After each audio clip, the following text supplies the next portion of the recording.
નમસ્કાર મિત્રો, હું ડૉક્ટર રમા દેવાણી. આજે વિશ્વ પુસ્તક દિવસ છે.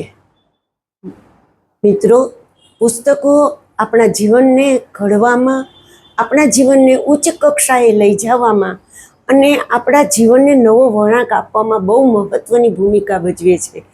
મને આજે દુઃખી થાય છે કે આજે આપણી નવી પેઢી અને આપણી પેઢી પણ પુસ્તકોથી વંચિત થતી જાય છે. કારણ કે પુસ્તકોને બદલે આપણે મોબાઈલ કે ગૂગલ સર્ચ કરી અને આપણે માહિતી મેળવીએ છીએ, પણ પુસ્તકો જે આપણને આપે છે એ આ વસ્તુ આપી શકતી નથી.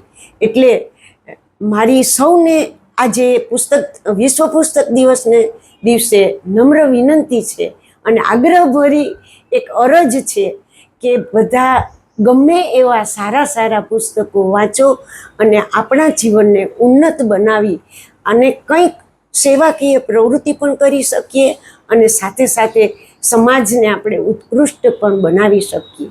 જય હિન્દ.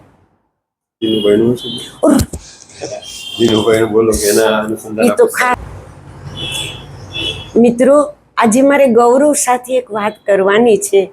મારા પતિ શ્રી દિનુભાઈ દેવાણીને પુસ્તકોનો અતિ શોખ હતો. અમે જ્યાં પણ જઈએ, જે પણ ગામ જઈએ, ત્યાંથી એ સારા સારા પુસ્તકો કલેક્ટ કરે, ગમે એટલી કિંમત હોય તો પણ ખરીદે અને અમારા પુસ્તકાલયની અંદર એ આપે. સાથે સાથે જે કોઈ અમારે ઘરે પણ આવે એને યોગ્ય લાગે એવા પુસ્તકો એને ભેટ આપે. અને મારી પાસે ઘણું બધું કલેક્શન હતું અને જુદી જુદી સંસ્થાઓની અંદર આ કલેક્શન, આજે મારે દુઃખ સાથે કહેવું પડે છે કે મારા પતિશ્રી અત્યારે હયાત નથી, પણ આજે વિશ્વ પુસ્તકના દિવસે હું એની જે બહુ ઈચ્છા છે અને બહુ એને હોશ હતી એવા પુસ્તકો હું એક સારી સંસ્થાને, જુદી જુદી સંસ્થાઓને અર્પણ કરી અને હું એની ઈચ્છાને પૂર્ણ કરવા જઈ રહી છું. બરાબર.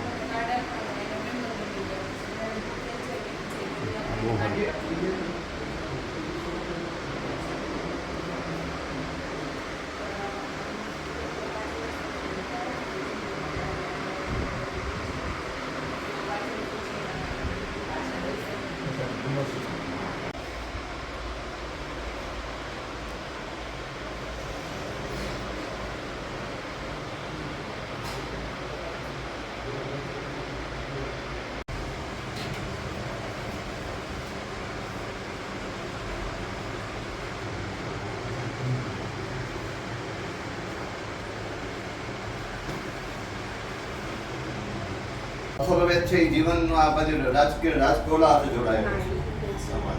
ઋગ્વેદ છે આપણે પ્રકૃતિ સાથે જોડાયેલો છે. હા સર, આનો એક ફોટો લઈ લે, પછી આમાં હેડિંગ સારવાર કાઢી લે. હા.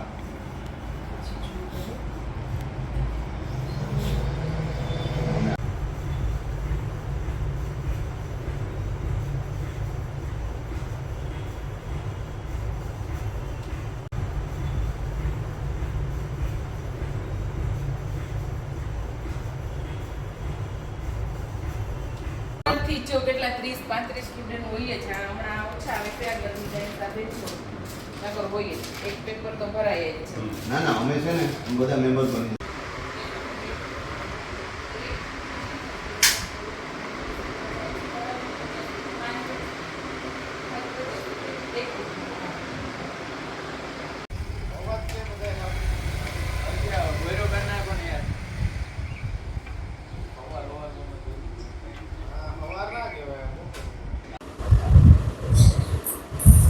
નમસ્કાર, હું દેવ પટેલ. કેશોદ સરકારી તાલુકા પુસ્તકાલયમાં અમે રોજ વાંચવા આવીએ છીએ અને ક્લાસ 2, ક્લાસ 3 ગવર્મેન્ટ પ્રિપેરેશન કરીએ છીએ. વાતાવરણ બહુ સારું મળે છે અત્યારે અહીંયા. ક્યારેક એડજસ્ટમેન્ટ વિખાઈ જાય છે, કારણ કે અહીંયા સિટિંગ અરેન્જમેન્ટ થોડુંક ઓછું છે અને થોડોક રજાનું શિડ્યુલ એડજસ્ટ કરવું પડે એમ છે. એ બાકી બધું કમ્પ્લીટ છે.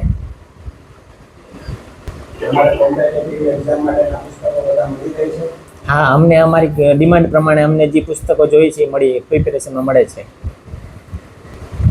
કેટલા સમય માટે તમે રાખો છો આખો દિવસ? 10:30 થી 6.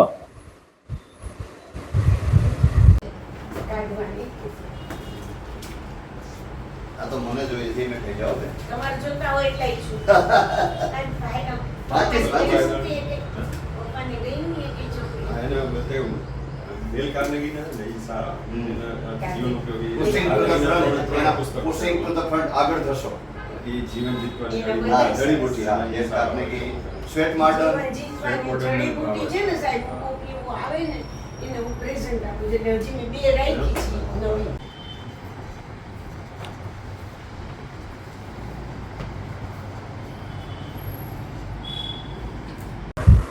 લોકમાન્ય તિલકે કહ્યું છે કે કદાચ મને સ્વર્ગમાં પણ જો સારા પુસ્તકો મળે તો હું ભગવાનનો આભારી રહીશ.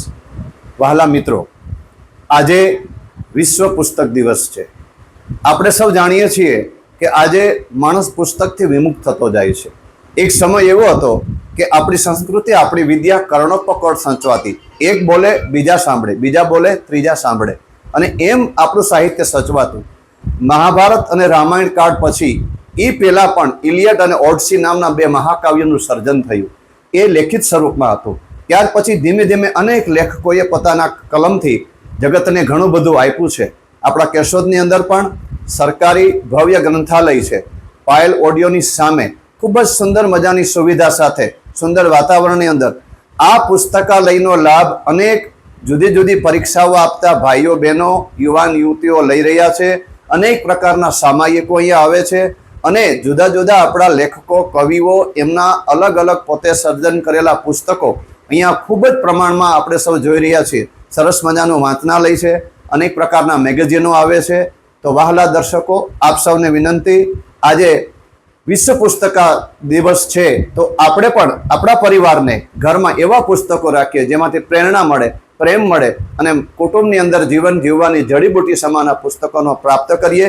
સ્વેટ માર્ટન, ડેલ કાર્નેગી એના પુસ્તકો નહીં, પણ આપણે આપણા ગુજરાતના આપણા લગ્ન પ્રતિષ્ઠિત સાહિત્યકારો એમની કલમથી જ લખાયેલા પુસ્તકોનું વાંચન કરી અને જીવનને ધન્ય બનાવીએ. સૌને વિશ્વ પુસ્તક દિવસની ખૂબ ખૂબ શુભકામનાઓ. ઓડિયો